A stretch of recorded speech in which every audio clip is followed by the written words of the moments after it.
at the station. All right. A couple of things I wanted to discuss before we get started in reviewing quiz number 10. We will have some a number of guests joining us over the next 3 weeks with our preseason Q&A sessions. I will start sending out the announcements tomorrow. I do know that Lisa Madden will be joining us next Sunday, starting at 3 p.m. Central Time. And then the following Sunday, um, John Livingston will be joining us. And then the Sunday after that, Greg Smalls will join us.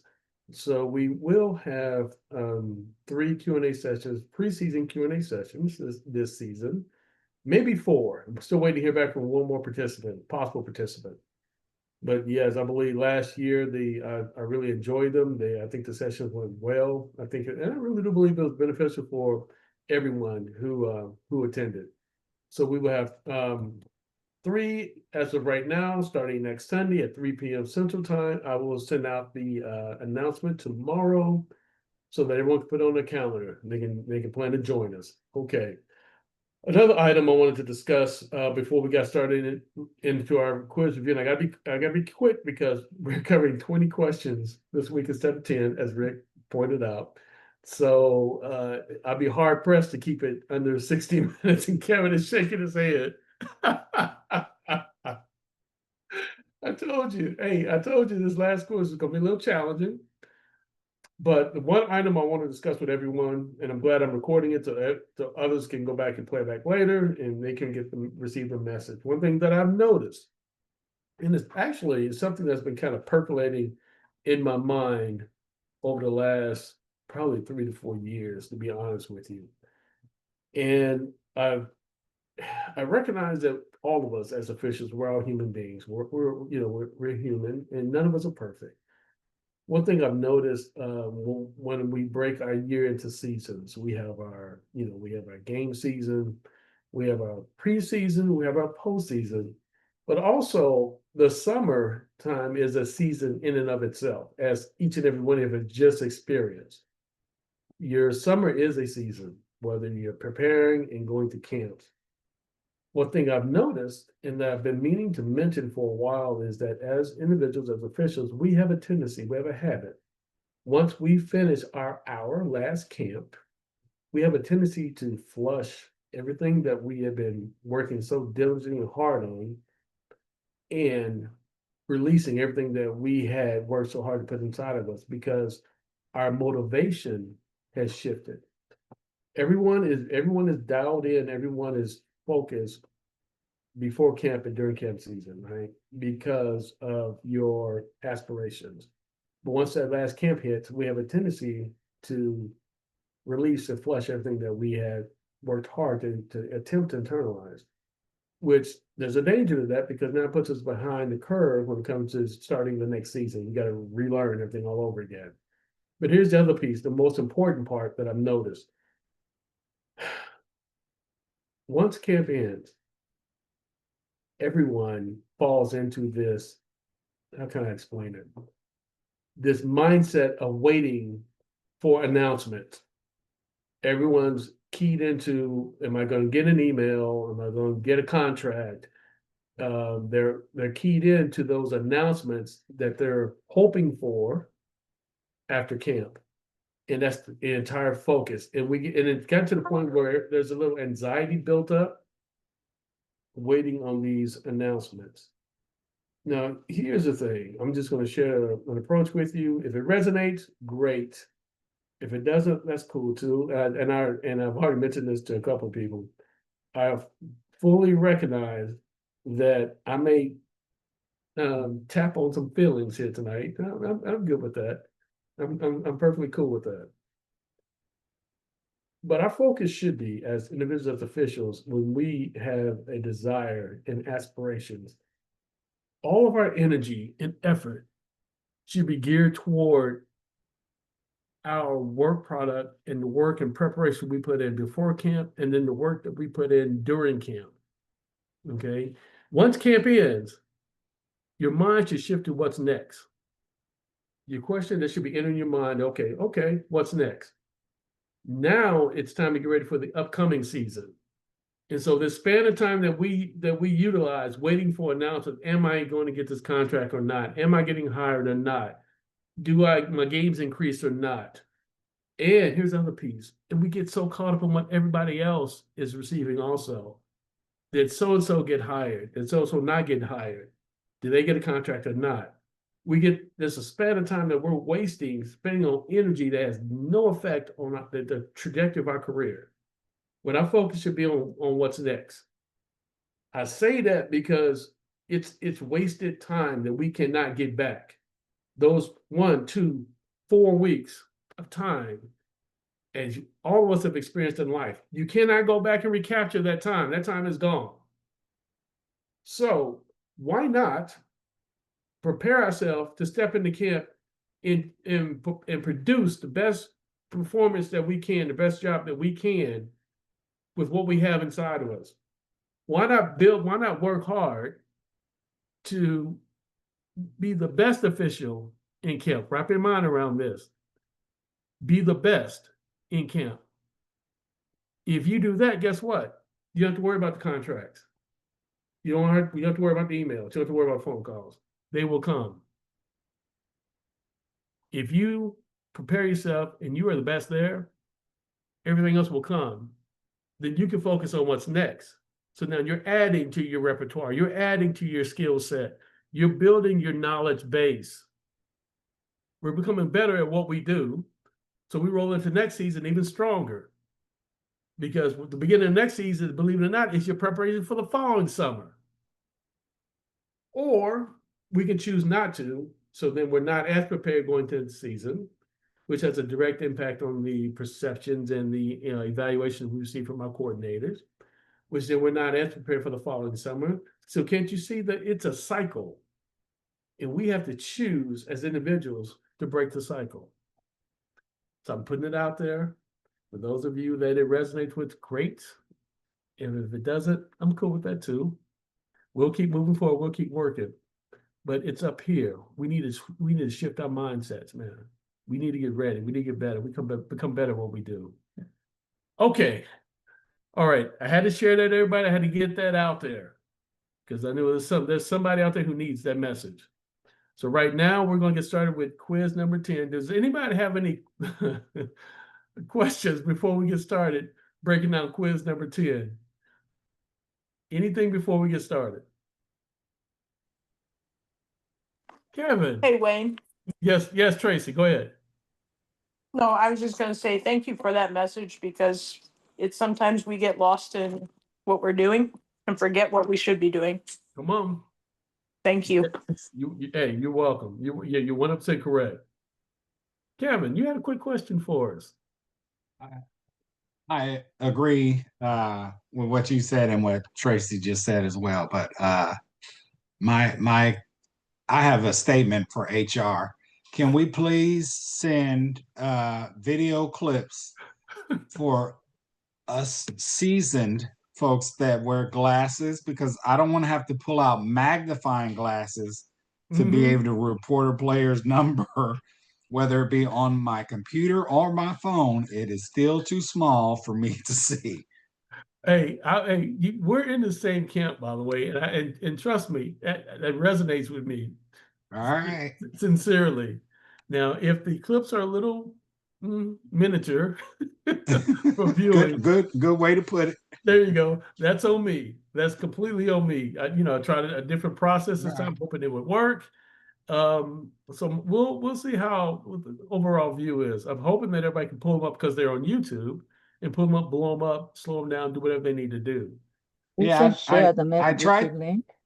Oh, say that again. Me? Oh, go ahead, TC.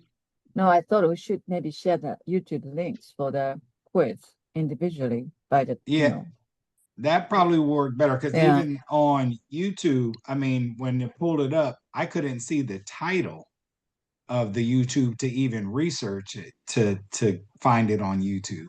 Got it. Well, got it. We have some reasons because YouTube showing a little bit more than the quiz that we used, the Oh, part what of the it. clip was. Yeah. Yeah, and then clip actually sings actually the answers for some clips. So all those things. So we have to that was, but understand. And also, if you're using iPhone, maybe you can see a little bit. I'm allergic. Oh, I'm what- allergic. I get hives. I start itching. Kevin, Okay, I but think, we welcome. you and I are the only ones who are not on iPhone, brother. Right. I'm with you, but I knew that was coming. Yeah. All right. Hey, we'll continue to work on that as we move forward and making those links available to everyone. That'll work. Okay, I'm going to share my screen so I can start reviewing the questions. And there we go. Okay. Now let's start this up. Good. Good. I'm glad we can see it. All right, we're going to roll right into quiz number 10, our review session. Interesting results. It kind of, it's kind of indicative. The results are kind of indicative of what I was mentioning a few minutes ago. But I love it, and I did let everybody know that it's going to be a little bit more challenging, the final quiz, than the previous 9, because I wanted us to really engage. Here are our score distributions. We had scores from 50 to 100, 2 scores of 100, and I will readily admit that the individuals who scored 100 points on their quiz, they took it a second time, okay, in order to achieve that 100. Our average score was 72.92, which is roughly 73 points. Not too bad, but that's our average score. Now, let's Hey. get into, Can I say something real quick? sure, go ahead. Whoever took that twice are cheaters. I concur. I didn't even know you could take it twice. Because I got offered to take it twice, and I said no. One shot Yes, only. yes. I mentioned earlier at the very beginning that, hey, you can take it more than once. I have no problem with that, because it's really about the process itself and getting into the questions and figuring out where the mistakes may have occurred during the quiz. So yes, I put that out there early, but I love those who love to be challenged and who will put in all the work. I get that. But then again, that's why we have the review session, so we can come back and review it as a group. Because as I keep reminding everyone, it's not about getting the question right or wrong. No, let's dig into the information. Let's build an understanding, a deeper understanding of our rules that we are compensated to adjudicate correctly. So yeah, let's just dig in and let's get a deeper understanding. If it's your score is important to you individually, I'm cool with that. I have no problem with that. But let's dig.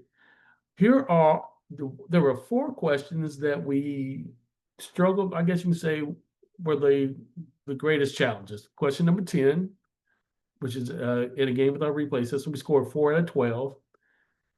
Question number 11, and by the way, there were more attempts on the quiz. I just did not have time to get everybody's responses onto the PowerPoint and onto the report.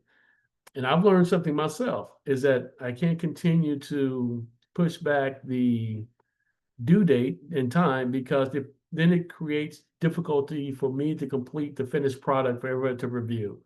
So yeah, there are other scores that are not reported in this report, but that's okay. Well, we're still going to go through the questions anyway. Questions 10, 11, 13, and 15 are the questions that were the most challenging for us. All right. That's Let's because roll right. that's because you're sneaky with your wording. It's not sneaky. It is. You have to pay attention. You have to be very detail oriented. What did you say earlier today, Kyle? You have to pay attention you have to focus on the details, correct? Yeah, Correct. attention to detail. Attention to details. That's right, Rosa. Come on. And there's a reason for this process. So when you're in your game and you have multiple things happening, we need to pull all the details in the conversation, not just the ones we're familiar with. Question number 1, which we all scored well on.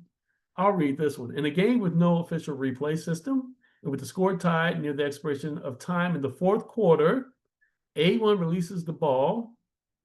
Time expires.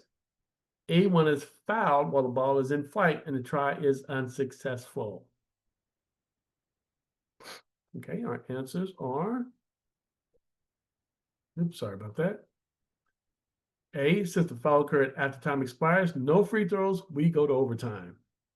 B, A1 shall attempt 2 free throws. If one or both free throws are successful, the game continues with an overtime. C, A1 shall attempt 2 free throws, even if the first attempt is successful. When both free throws are unsuccessful, the game continues with an overtime. All right. So why does the game continue with overtime versus the free throws determining the outcome of the game? Well, it's only when both are missed. It When goes to both are missed. overtime Correct. When both are missed, we continue with overtime. because the game's tied. Say that again. Because the game is tied. The game is tied, and the fourth quarter, the regulation hasn't ended because the attempt hadn't ended. Correct? Correct. So if we still get the free throws, and we shoot both because we're required to shoot both. Even if we make one, that's the winning score. But we're still required to shoot both because the outcome, the totals of games, the final scores can have an impact on several elements in NCAA basketball. So we have to shoot both so that the score is accurate. But if we make one or two, the game ends because that attempt is part of the fourth quarter. If we miss both, then we will roll right into overtime. That makes sense? And it's that individual stats too. That's what Individual they have to stats shoot. too. That's right. That's right. We take that free throw away from a player. That could be the difference between her being the all-time leading scorer in the history of our school and being tied for number 1. There's our rule reference, Rule 5-7.3.c and Rule 6-6.2. That's Rule 6, Section 6, Article 2. I've got an additional one. Oh, yes, share it with us. I was gonna say, could you use the 8-6.2 on page 77 of the new rule book. I was using the new rule book on this one. Okay. That's I'm glad the you brought- And it just says all free throws have to be shot, have to be awarded. Yes. I'm So- glad you brought that up because I had a discussion with TC earlier today, and I was going back and forth between utilizing the new rule book or the old rule book. And since I'm aware that not everyone has access to the new rule book yet, I did choose to pull the references from the old rule book. If you have both, that's great. We'll work with both. But all the references listed are from the rule books from season 2024, 2025. could you have used the case play? And what is the case play? AR 516 number 2. There it is. Error 516, number 2. Thank you, Kyle. And Kyle, thank you for sharing. How about reading question number 2 for us? On the spot. The time on the clock is 5:30 and the shot clock reads 25 seconds. A1 shoots the ball with 5 seconds on the shot clock and the ball does not hit the ring or flange.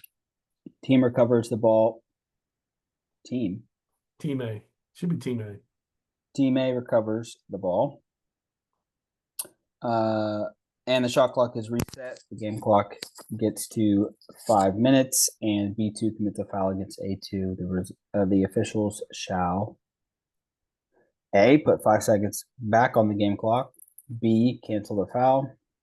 C, award the ball to Team B at a designated spot nearest where the ball became dead for the shot clock violation. Okay. And why are we counseling the foul?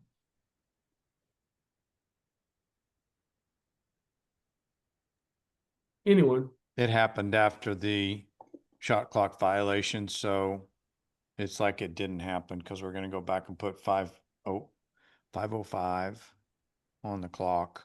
So 5:05 to 5 minutes flat didn't really happen. Correct. Yes, we're going to put the time on the clock when the shot clock violation occurred.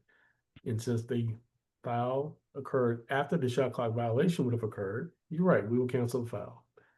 And we will award the ball to Team B at the spot nearest to where the ball became dead for the shot clock violation. Good.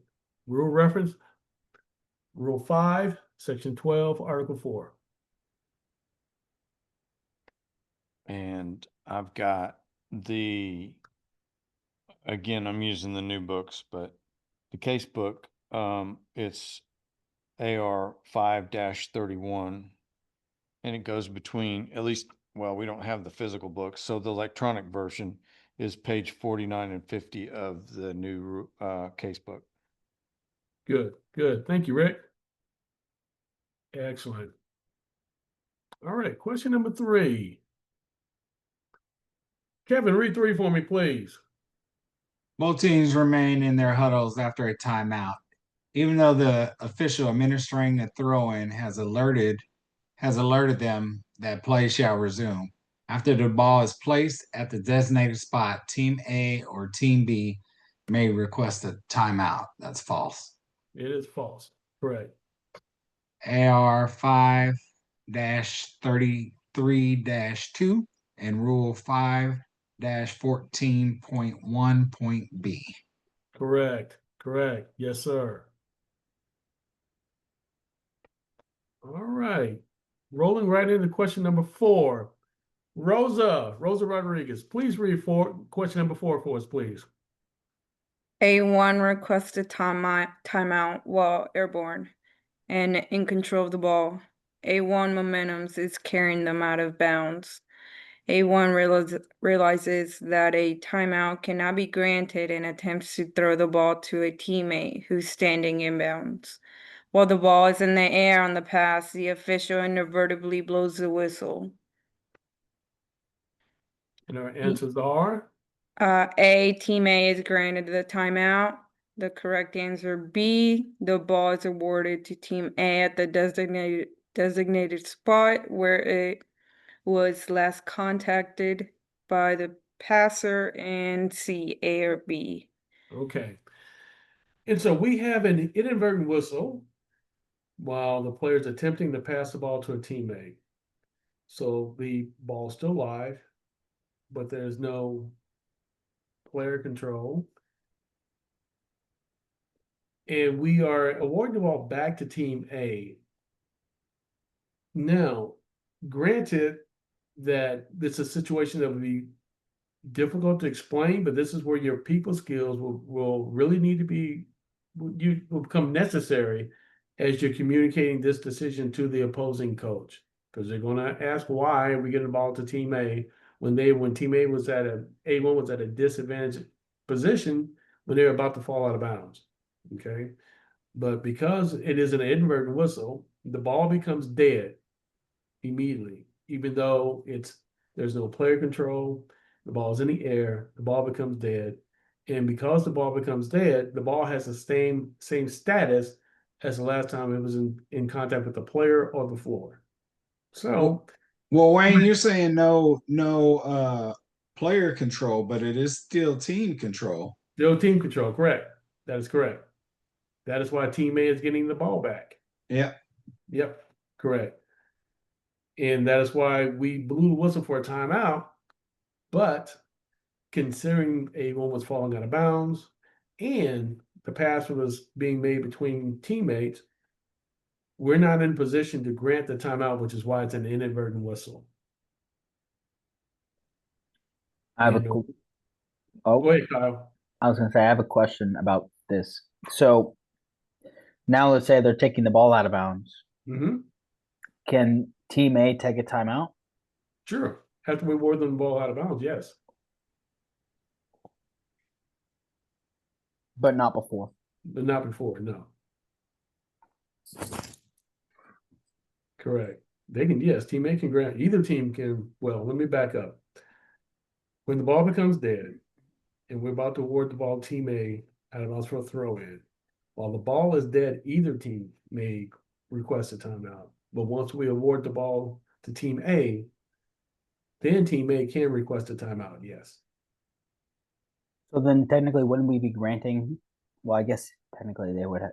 Like, if we have an inadvertent whistle, and then the coach is like, well, okay, now I want my timeout. Mm-hmm. We're going to grant the timeout Yes, to team A. So Yes. then why is technically A not correct then? because A1 was airborne and falling out of bounds, which is by rule, we can't grant the timeout. They're not allowed to request that timeout in that scenario. Right. But inevitably, they can still say, I want a timeout now. And you're still going to give them a timeout. Correct. After we adjudicate the inadvertent whistle, yes, Yeah. correct. But during the play itself, while A1 has control of the ball and they're airborne falling out of bounds, then we're not going to grant the timeout. That'll be fun to explain to the other coach if they do take a timeout. No, it's pretty self-explanatory at that point. It's like Hey. two separate plays. Two separate plays, correct. I understood the question when I answered this. It's just the wording. So I'm thinking of the whole thing. I know you can't call a timeout going out of bounds, Right. falling out of bounds, but it's the wording for me. Um, but I get this question. This is one that I missed because I put A and B because I'm thinking about the whole thing. I'm not just thinking about them falling out of bounds. Right. Yeah, and that's good. That's a really good observation because that connects with what we were mentioning earlier about really getting into the details. And when we go to the questions, make sure we're processing the plays in our head visually, and we are adjudicating the play as it's occurring. I think that's because you're right. When we break it down, yeah, we get that. But sometimes, and we can add additional things to the play that's not really there, or to the question that's not really there. Does that make sense? Yes. And I our feel like this is references, probably a best case scenario for that team A, because like let's say he didn't accurately pass it to his teammate and team B, got the catch. In that instance, team B would get the ball, right? not if we blew our whistle while the ball was in the air. Oh, okay. Yes. And you're right. That would be advantageous for team A because A1 passed it to B3, the opposing team. And yes, we would have to use all of our communication skills, our people skills when explaining our ruling to the opposing coach, the team B's coach, because they just gained possession. But our whistle went off while the ball was in the air on the pass between A1 to A2, which why we blew a whistle to grant a timeout that we can't. That's why it's an inadvertent whistle. And you're right. If we're giving teammate advantage because we're giving them the ball back. You're 100% correct. And we will have to use our skills and communicate this to the opposing coach. And we have to do it in a personal, in a conversational way. We can't say, coach, by rule, because that's not going to fly. No, we can say, well, coach, unfortunately, we had an inadvertent whistle while there was no player control in an attempt while the player was falling out of bounds and they were attempting to call a timeout. That's not a correctable error. That's an official's error, and it's an inadvertent whistle. And so, since the last status the ball had was in A1's hand, we have to award the ball back to team A at the spot nearest where the stoppage of play occurred, and then allow the opposing coach to respond. Good, bad, or indifferent. Give them that opportunity to respond, listen, say, understand, and move on. Here's our rule reference. AR 5-60. Also, Rule 5, Section 15, Article 1, C, Rule 4, Section 23, Article 1.a. Rule 7, Section 4, Article 15, and Appendix 6, number 8. Well, we had a number of references for this one play. All right. Interesting that in the new rule, the new case book, it's AR 62, 562. Yes. Question number 5. Okay. Blessing, would you like to read question number 5 for us, please? Sure. Okay. After a free throw that is not followed by another, the ball shall be put in play by a throw in. Read all the answers. Okay. Yes. A, when the try is successful and is for a personal foul or for a personal foul as in Rule 7-4, 6A. Sorry, I'm reading from my questions. Oh, that's good. Okay. And excuse my kids. B, at the point of interruption when the free throw is for an administrative technical foul. Exceptions, when an administrative technical foul is for an excessive timeout, play shall be resumed with a throw-in by the offended team at the point of interruption. C, by any player of the free throwers team from the designated spot at the division line opposite the scorer's table for a team, player, substitute, or bench technical foul or intentional foul or disqualifying foul. That is correct. And the rule reference is? Can't see. It says it down. Rule 8-6, 1.A through C. Correct. That is correct. Thank you, Blessing. Mm-hmm. Do you All want right. do you want Oh, the go ahead, Rick. AR? Do you want the AR for that one? Yes, please. It's 26's case book, 2025-26. AR 8-7, page 73. 8-7, page 73. Thank you, sir. And that's why, oh, wait. I'm on the wrong one. No, that's 6's AR, sorry. Oh, no problem. No worry. Scratch that. No worry. Okay, because we're about to cover question number 6 right now, right? Yeah, but that's why I missed that one, because I was using the new rule book on 5.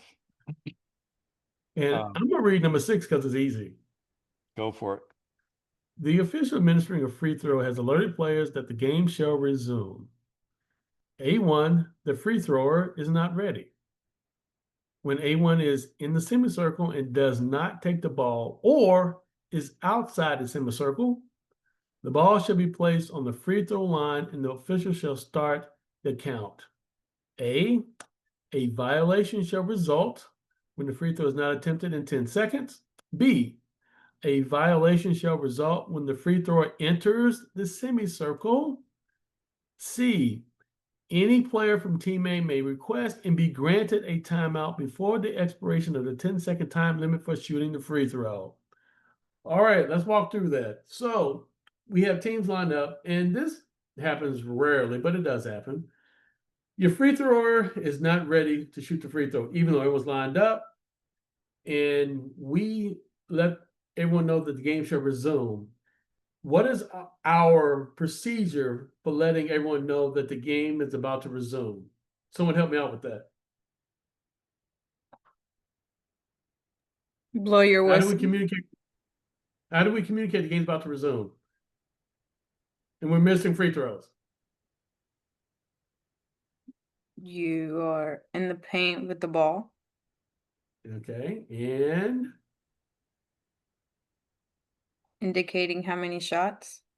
boom, there you go. Yep. Now we're communicating to everyone the game is about to resume. If the free thrower turns her back or is talking to a coach and is not ready to receive the ball, or if she's outside the semicircle, then we place the ball on the free throw line. And then we back out.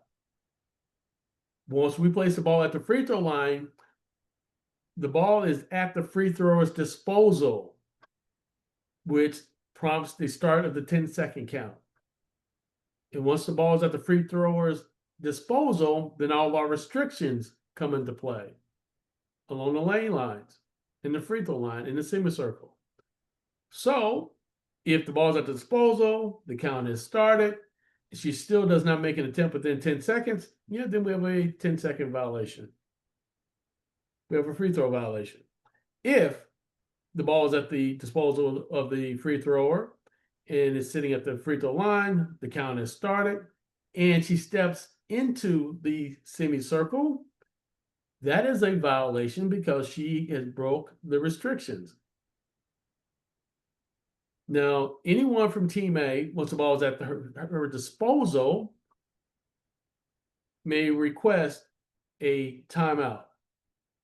Can Team B request a timeout once the ball is at the disposal? No. No. Great answer. Great answer. Yeah, no. Here are our references.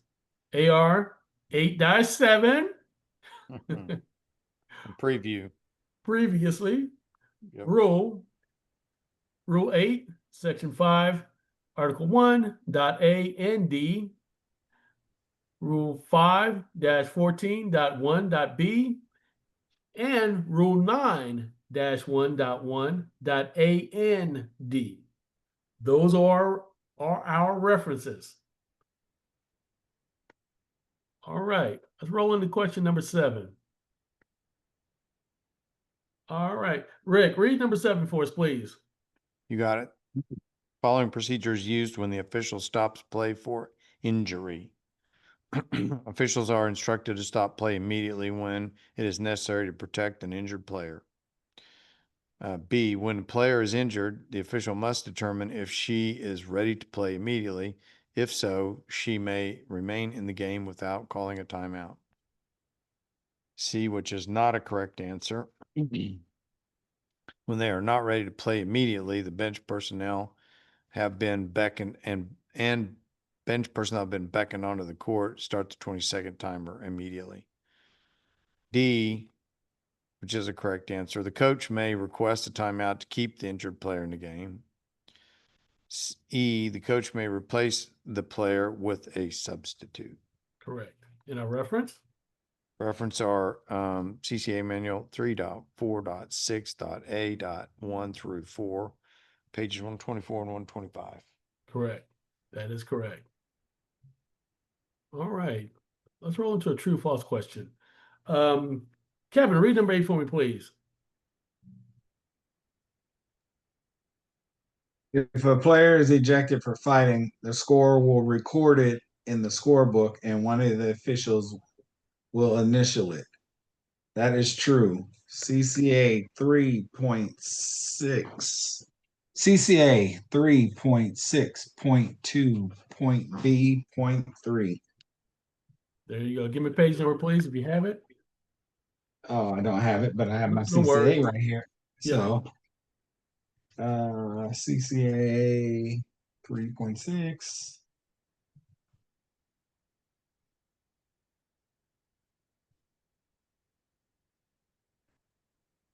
My glasses on. Kevin, it's 4.6, not 3.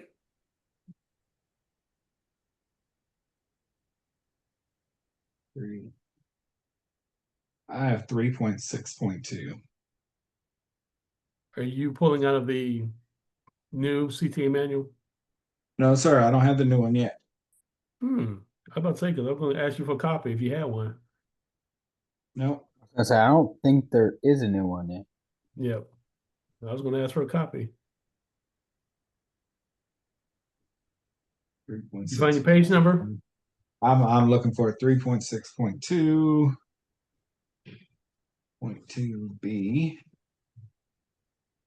Ejections 0.3. So I'm at page 140.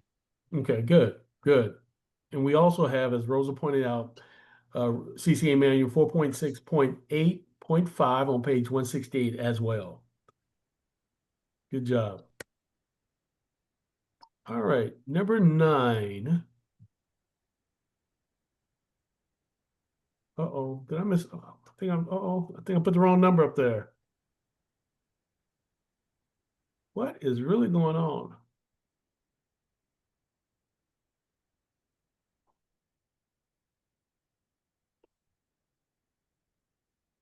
All right, Kyle, read number 9 for me, please. When the ball's under pressure or trapped in the front court near the division line on the C side, A, the L will initiate a rotation prior to the T being in the front court. B, the C will not wait for the lead or the L to initiate the rotation, but immediately recognize the trap or ball pressure at or near the division line and move up to referee the play. Mm-hmm. C, the T needs to move/fill into the front court, finally a vision to referee competitive matchups and assume the C position when this occurs. Correct. And a reference? CCA 332C4 on page 72.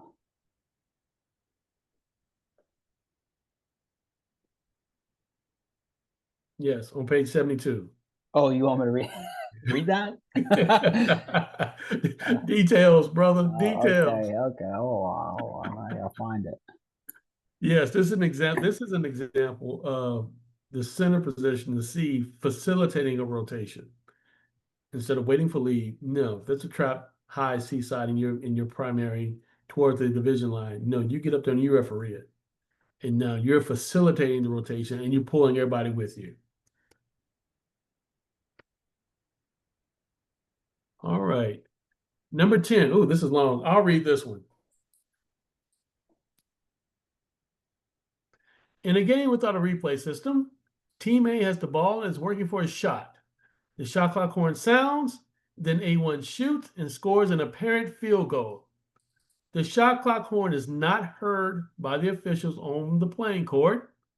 Play continues with Team B inbounding the ball. With 20 seconds remaining on the shot clock, the official rules a travel violation on B1. After the official places the ball at the disposal of A2, the official timer calls a referee to the scores table to explain that the shot clock has sounded before A1 released the ball for the try. This play cannot be corrected because we're outside the correctable error time frame. And the correct answer is true versus false. And why, can someone walk me through why we are now outside of the correctable error time frame to correct the error?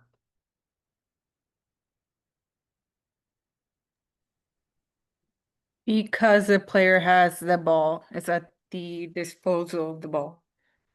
Which means the ball is now Live. And it is- Second, yeah, pass the second live ball. correct. 100% correct. Yes.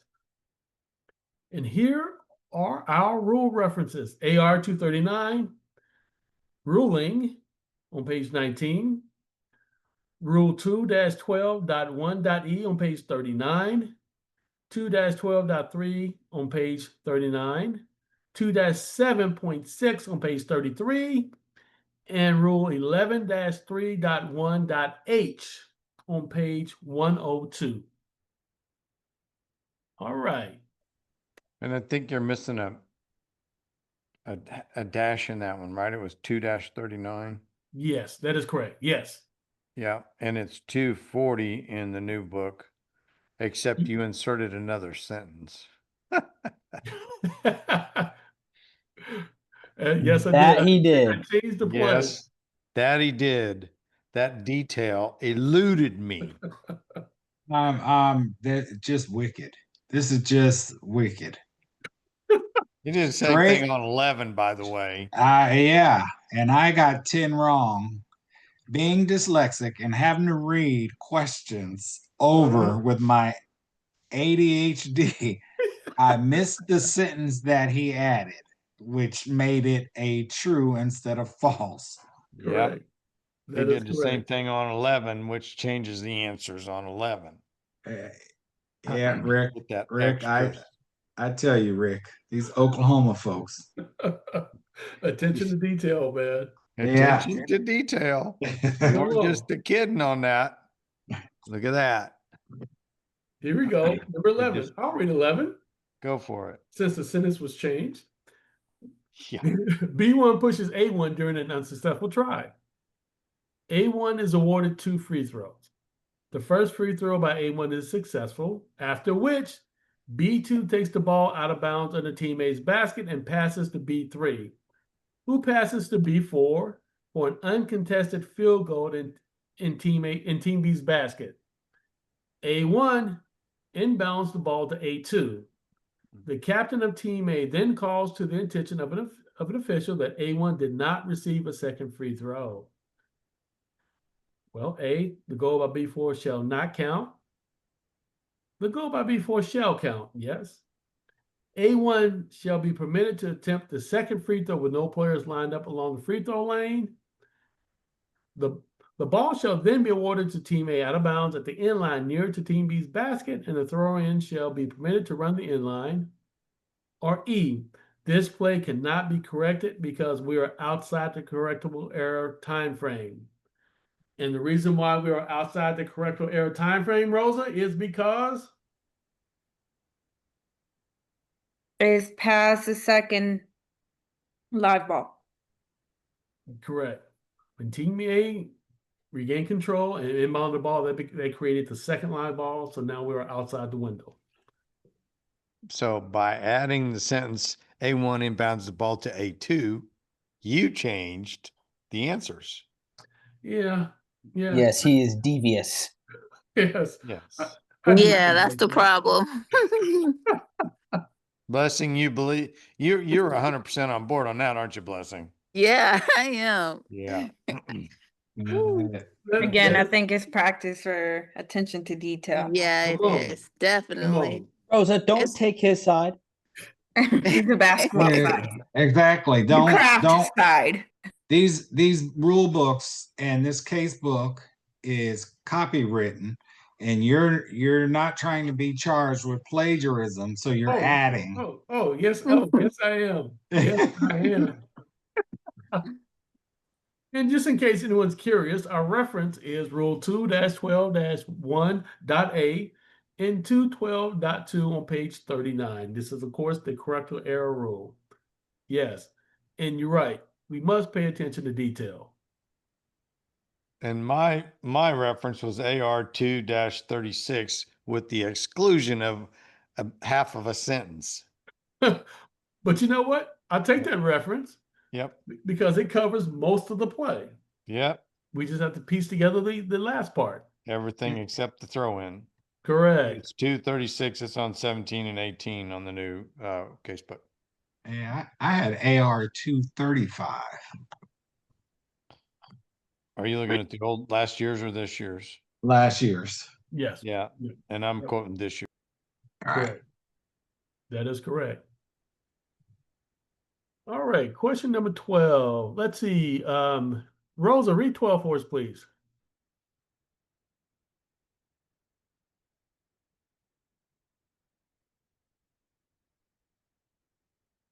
Uh-oh, did I lose Rosa? No, she's muted. You're muted, Rosa. Oh, okay. During teammates' alternative possession throwing, when team A commits any infraction, team B is awarded the ball for a throwing, and the alternative possession area will switch to favor team B. This is false. That is correct. And we had this question previously on a prior quiz, and I admitted that I had to edit the wording because the original question read any violation. Okay, and we had to differentiate, and we had to look at teammate commits any infraction because there is an infraction that teammate can commit that changes it. Okay, and so violation and fouls are all considered infractions. So that's why we had to edit the wording on it. And our reference is Rule 6-3.7 and 8 on page 64. All right, 13. All right, Kyle, read 13 for us if you can read it.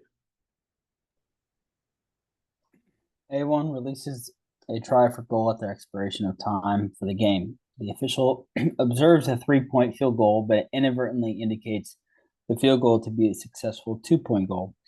Before the official goes to replay to confirm the status of the play, the coach from Team A appeals to an official for the correctable error on the grounds that the goal was counted erroneously and 3 points should have been awarded. When the coach's appeal is ruled to be incorrect, Team A is charged a full timeout. The timeout exceeds Team A's allotted number. Team A is assessed an administrative technical foul.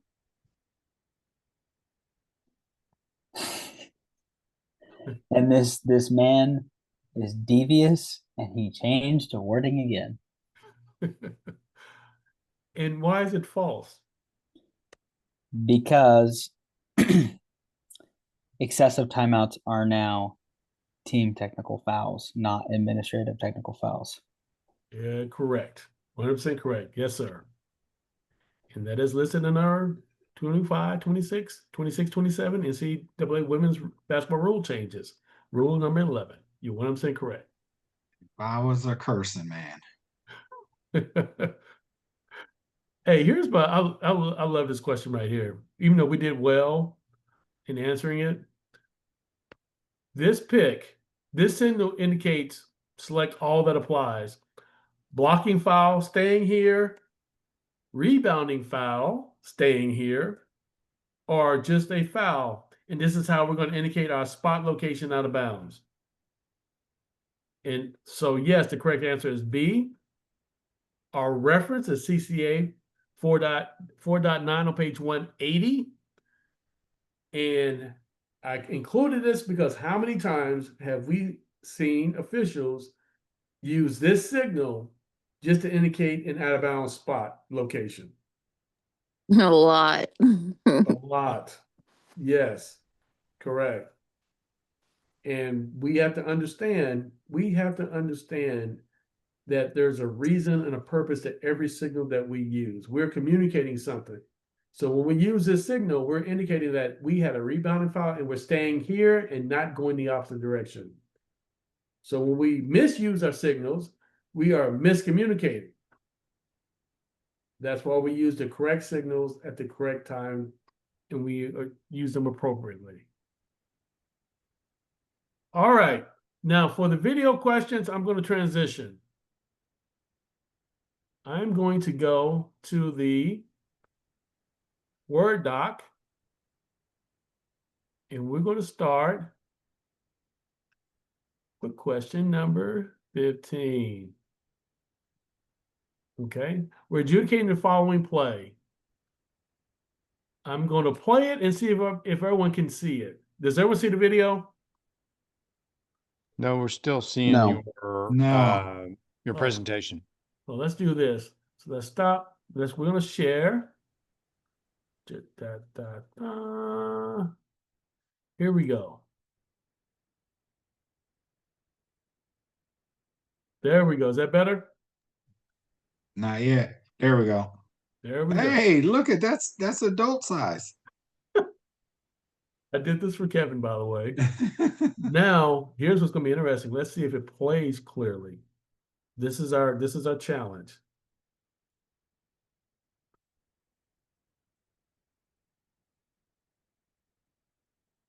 Ooh.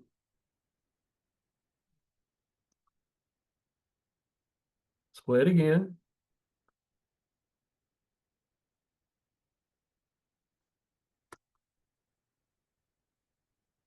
All right. So here are our choices. It's either, is it A, a personal foul on white 24, or B, a flagrant foul on red 15, or C, a double foul on white 24 and red 15? The correct answer is a flagrant foul on red 15 for the excessive swinging and contact with the elbows. And our rule reference is 10-13.1.E and F. Wow, I couldn't even from your video, Wayne, it was kind of spotty. Yes. I wow, I couldn't see a flagrant on that. Maybe just because it's not playing smoothly all the way through, but I Correct. definitely can't see that. Yeah, and that's what I was concerned about. There is Zoom does have a new feature where you can actually spotlight a video now. And I tried it the other day, Tuesday night, during a Zoom call, and it seemed to work pretty well. What I'm going to start doing is downloading the videos and then playing them through that portal, and they seem to play pretty clearly. So we're going to do that moving forward. Let's go to the next. So you don't have a defensive foul at all. Say that again. No, I do not. Yeah, that's the only thing I thought I could see clearly is white grabbing, but it, like I said, it just was so small.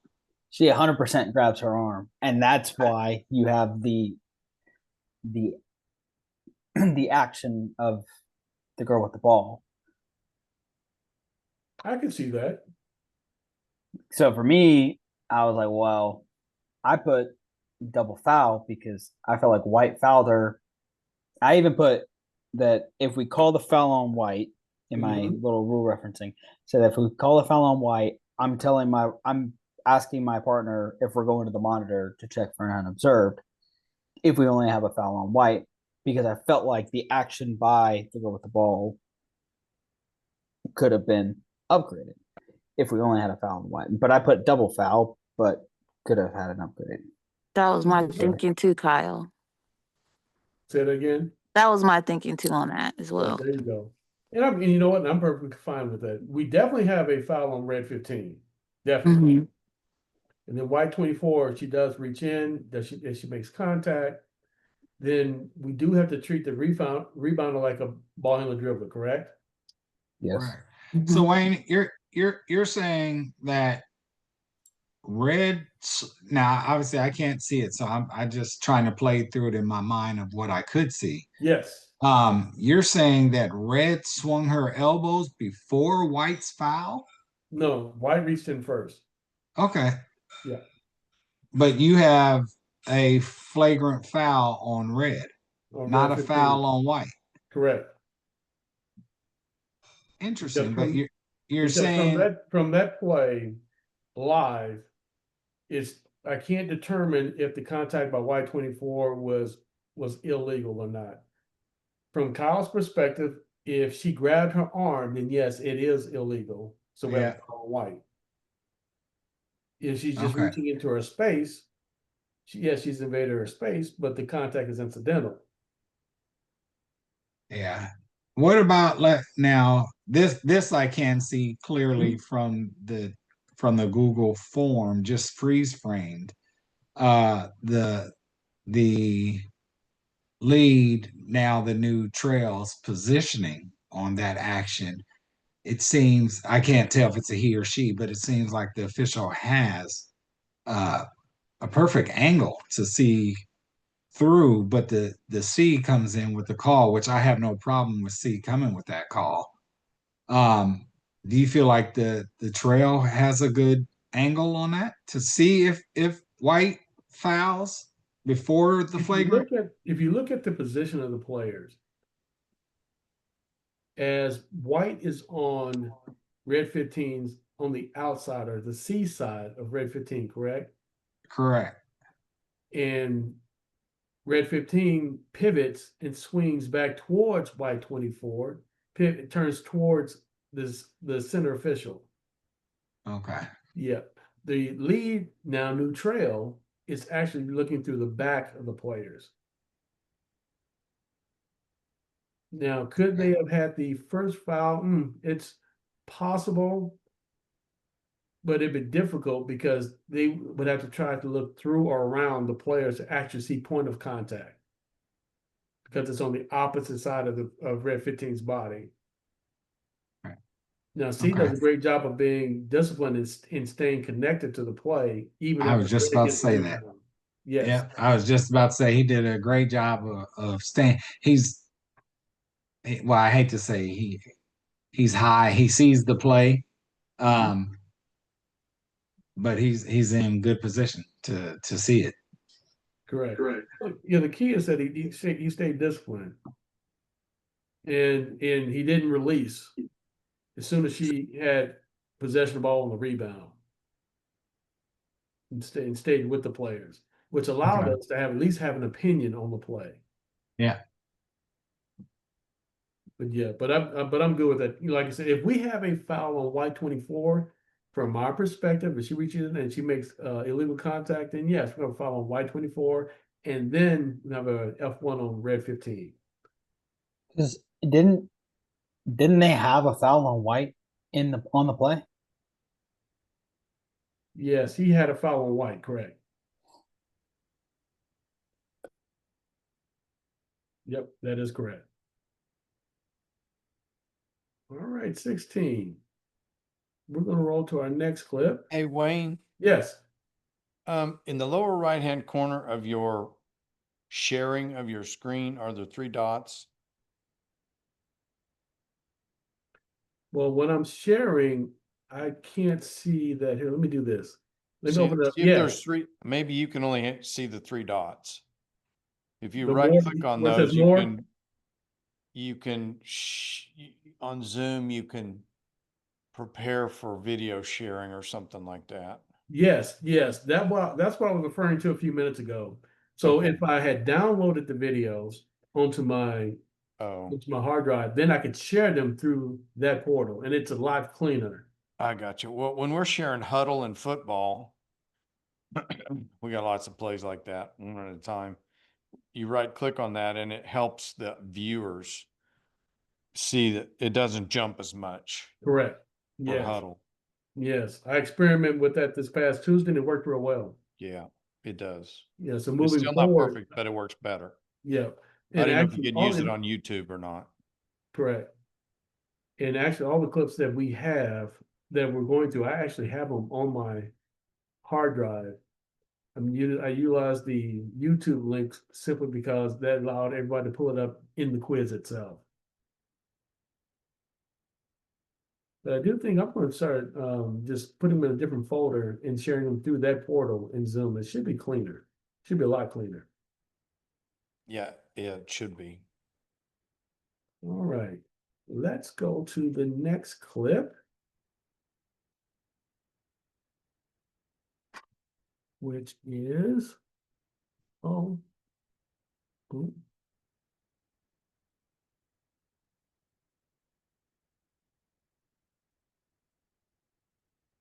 See, this is what happens when you try something new for the first time.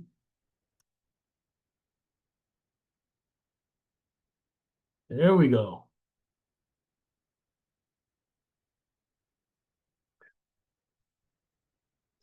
Kyle, is this a question you called about 16? Yes. Okay, this is a really good play. The clock is hard to see up here at the top. The clock is at 0.7. So we're going to play it all the way through.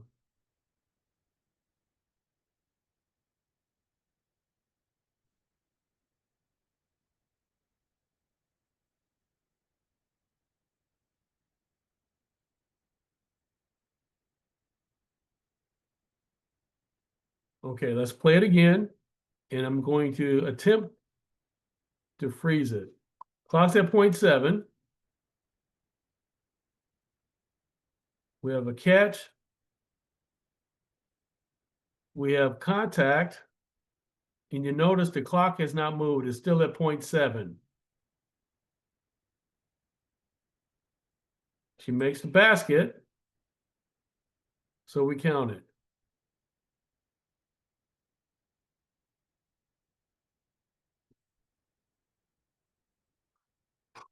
So this plays at the end of a quarter. So we know that we're going to go to the monitor, correct?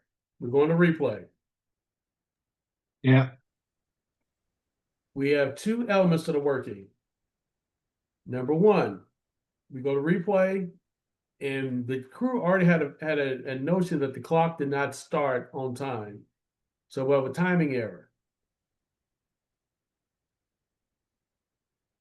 Number 2, when we go to replay, we know that the game clock we will set the game clock at the point when illegal contact occurred. not the signal, not the whistle.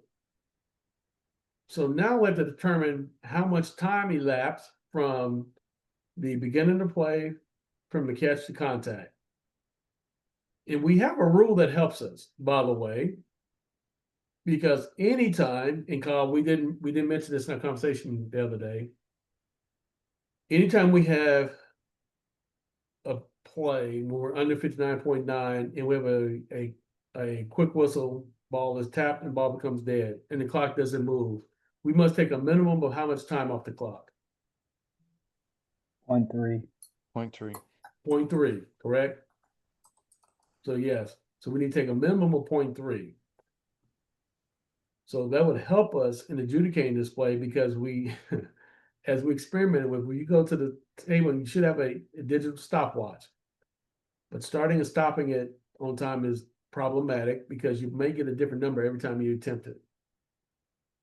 But we do have a reference that we can utilize that we know that we have to take a minimum of 0.3 off the clock because it is a quick play. So if we were to take 0.3 off the clock,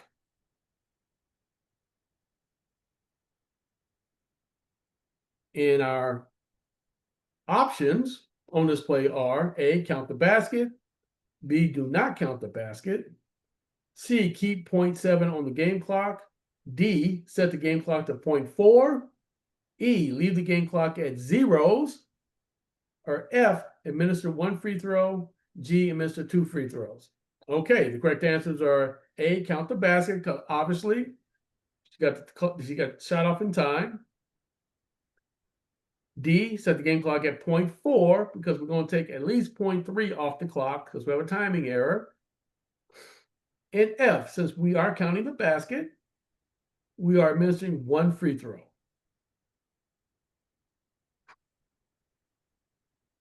In that order.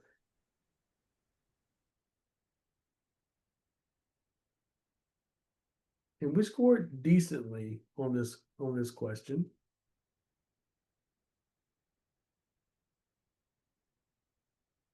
We all counted the basket, which was great. We all missed 1 free throw. It was the timing part that we struggled with on determining how much time to put on the game clock.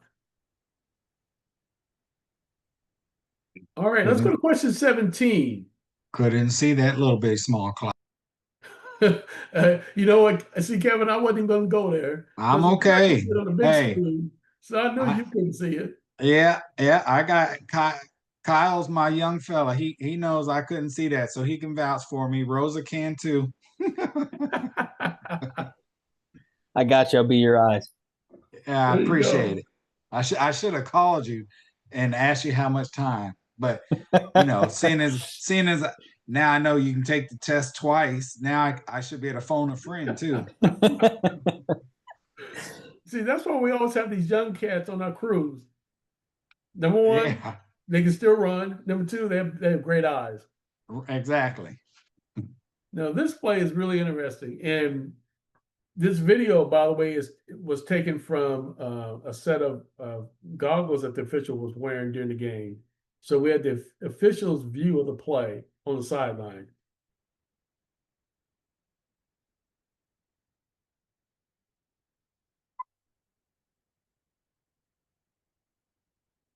Let's play it again.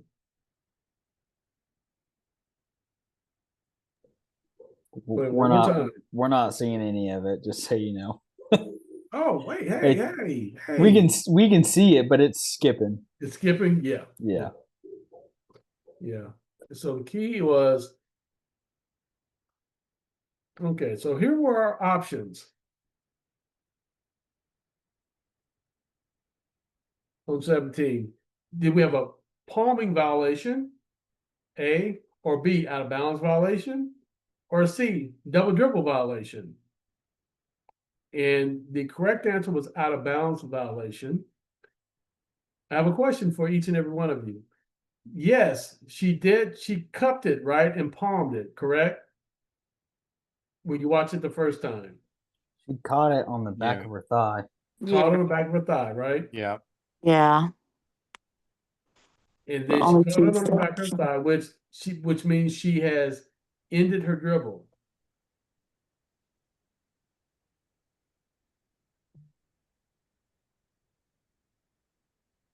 So when she released it, if the ball had not bounced out of bounds, and if the release was considered another dribble, then yes, we'd have a double dribble violation. But if the ball hit the sideline first, which is why the correct answer is out of bounds instead of double dribble. By the way, did anyone find palming in their rule book? Yes. Carry violation? Yes. Where'd you locate it? Point of emphasis. Point of emphasis. There you go. Because once we palm it, we have ended our dribble. We touch it with two hands, we've ended our dribble. So yes, the correct answer is out of bounds because yes, she released it, which could have been considered another dribble, but it hit the out of bounds line before it returned to her hand. Does that make sense?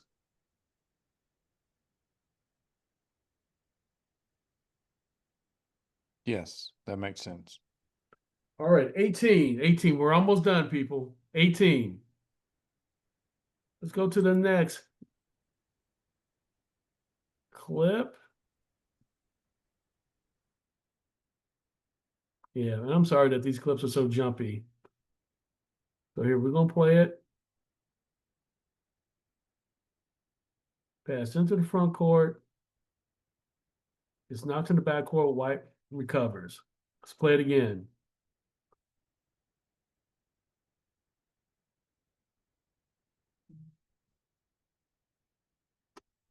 Once Black makes contact with the ball has front court status, correct?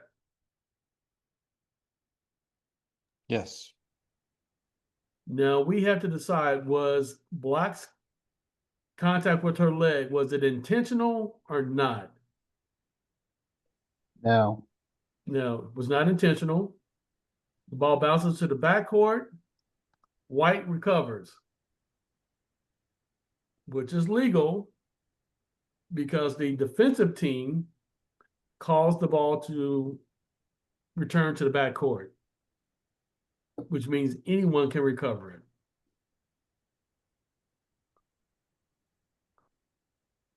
So yes, the correct answer is this is a legal play.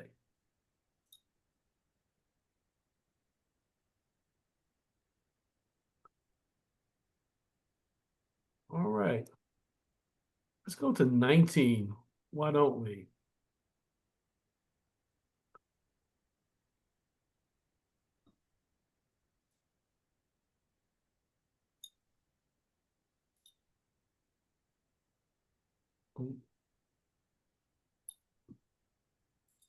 Play it again. Inbound play. Catch in the post. We have a foul before she begins her habitual shooting motion. The contact occurs and the displacement. Boom, right there. That's the foul. Then we have the catch. And then we have the score. So our possible answers were, boy, there were a lot of them. A, incidental contact, play on player. B, defensive foul on White, number 1. C, count the basket. D, do not count the basket. E, reset the game clock to 0.36. F, set the game clock to 0.33. G, leave the game clock at 2.4. H, administer 1 free throw. Or I, resumption of play, throw in on the end line, or 2 free throws if the team is in the bonus. Okay. We did pretty good on this question. The correct answers are B, defensive foul on White, number 1. D, do not count the basket. E, reset the game clock to 3.6. And I, resumption of play. The throw-in is going to be on the end line or 2 free throws if the team is in the bonus. Okay. And so, yes, we did real well. Once again, we the clock issue threw us off a little bit. That's the only answer that we struggled with. And the reason why we're going to reset the game clock to 3.6 is because the game clock never should have ran, because the contact occurred prior to the catch. Prior to the throw in did not end, which is why the clock should not have run, which is why we didn't count the basket. And Basically, she's fouled before she even touches the ball. yes, yes. And the rule reference is Rule 10-10.2 and Rule 5-1.2. All right, people. I appreciate you guys hanging in there. Here's our last question.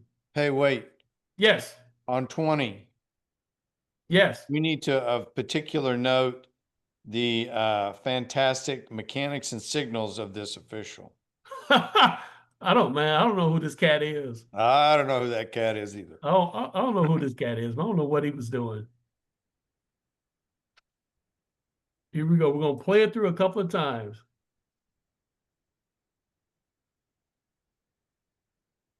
Boom. Drop, point. Why is that trail walking to his 28-foot mark? Because this is year 28 of 30. And the knees hurt, right? Correct. Yes. Hey, and what quarter are we in? Hey, we're in the Fourth. fourth, but hey, we got We're in the a fourth. 2-point ball game. We need to be hustling. That's Oh, right. yeah. I don't want to hear none of that. What time on the clock? It don't matter. We go to the whistle and to the Hey, horn sound. Hey, look at that trail. He's in front court. And he That's gets it. it. And where does he go? 28-foot mark. Look at that. Boom. Right on it. The ball goes to corner, which is Leeds primary, correct? Trail immediately drops down into the lane area, the post area, and there's the contact on the cut. Yep. Yeah. Now our options to adjudicate this play is either A, incidental contact, B, personal foul on black number 5, or C, a F1, flagrant 1 foul on black number 5. Did it cross? The correct answer is B, personal foul on black number 5. Did it cross anyone's mind the possibility of elevating the foul to a flagrant 1? It didn't cross mine. I thought that was just a basketball play. She was trying to defend her, but she overly defended her and got her hands in her back. And Yeah, that same thing. The little I could see, it didn't look like it was excessive to me. Correct. I was curious, and the reason why I included that answer is I wanted to see how everyone interpreted the play, because yes, there was a push from behind, right? But it didn't rise to level from, the way our rules are written. It didn't rise to the level of an intentional or a flagrant 1 now, which is excessive or unnecessary. Yes, it was a basketball play, but I was really curious to see if anyone would interpret it as a flagrant 1, which I would have entertained the discussion, because that would have been interesting, very interesting. Okay, all right, everyone, we made it through all 20 questions in relatively good time, considering we did have a discussion at the beginning of this session. We did pretty good. So first of all, I want to applaud each and every one of you for being here, all right? Because all of you are here on your own time, and you've been diligent, and you've been putting the work in. And for each and every one of you, I guarantee you it's been beneficial. And it's going to help prepare you for this upcoming season. This was our last quiz for the summer. I know a lot of us are thankful that we're at the point where we can wrap up. But what it does is it lays the groundwork for us to get ready for this upcoming season. Like we discussed at the beginning, we do have 3 guests that we will entertain on the next 3 Sundays. that we've invited in for a Q&A session. So they will come in, they've made themselves available. And so everyone's welcome to join, to ask any questions, literally any questions that you've ever had and ever crossed your mind, whether it's for them specifically or if it's basketball related. So feel free to take advantage of these resources. Next Sunday on the 31st, we will have Lisa Madeline join us at 3 p.m. The following Sunday on the 7th, I believe it is, yes, September 7th, will be John Levinson, the NCAA rules coordinator. He'll be joining us at 3 p.m. The Sunday after that will be Greg Small. He'll be joining us on that Sunday on the 14th at 3 p.m. He's the coordinator of the GAC in the MIAA, and he's also the NCAA regional observer. So that's our plan. There could be a fourth after that. I'm still waiting on a response if they're checking their availability. But that's our timetable. I will start sending out announcements tomorrow so everybody can put it on their calendars. And if you have any questions about anything, whether it's this quiz, previous quizzes, situations that you come across, please reach out and we'll do our best to provide an answer for you. All right, everyone. Hey, thank you for being here. Thank you for your participation. Thank you for hanging in there. Okay. Thank you for being guinea pigs and let me try some things. I appreciate that. And if you have any questions, please let us know. So everyone have a great night. Tracy, I will reach out to you tomorrow. Wayne, the email's on the way.